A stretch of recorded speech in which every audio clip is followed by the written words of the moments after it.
বিয়া হোৱা কেইমাহমানৰ পাছত পত্নীৰ মনলৈ এটা ভাৱ আহিল যে যদি তাই গিৰিয়েকক এৰি থৈ ঘৰলৈ গুচি যায় তেন্তে গিৰিয়েকে কেনে অনুভৱ কৰিব সেয়া প্ৰমাণ চাবলৈ এটা কৌশল সাজিলে।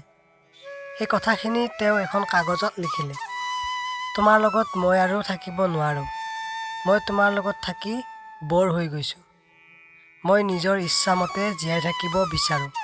সেইবাবে মই ঘৰ এৰি চিৰদিনৰ বাবে যাবলৈ ওলালোঁ।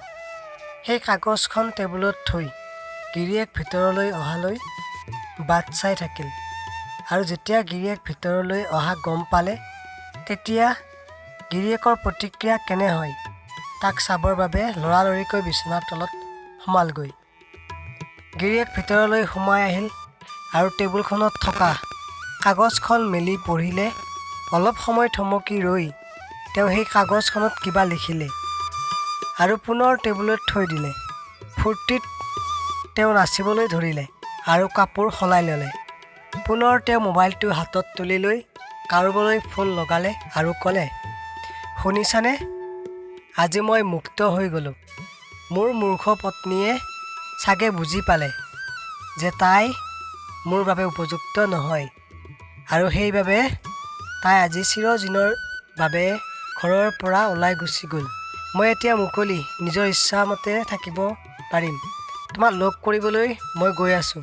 তুমি সাজু হৈ আমাৰ ঘৰৰ কাষৰ পাৰ্কখনলৈ এতিয়াই আহা। গিৰিয়েক বাহিৰলৈ ওলাই গ'ল।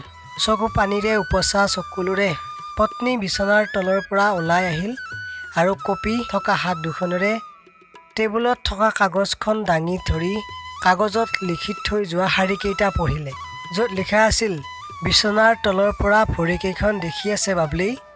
পাৰ্কৰ কাষৰ দোকানখনৰ পৰা ব্ৰেড লৈ আহোঁগৈ। তেতিয়ালৈকে চাহ বনাই থবা। জানা বাবলি, মোৰ জীৱনটো তোমাৰ এইবোৰ কামেই অধিক সুখী কৰি ৰাখিছে। পতি পত্নী হৈছে চিৰজীৱনৰ লগৰী। ইয়াক ইচ্ছা কৰি ইজনে আনজনক এৰি যাব নোৱাৰে। ইয়াৰ মাজত অন্তৰ্নিহিত হৈ থাকে এখন সুখৰ সংসাৰ। ধন্যবাদ।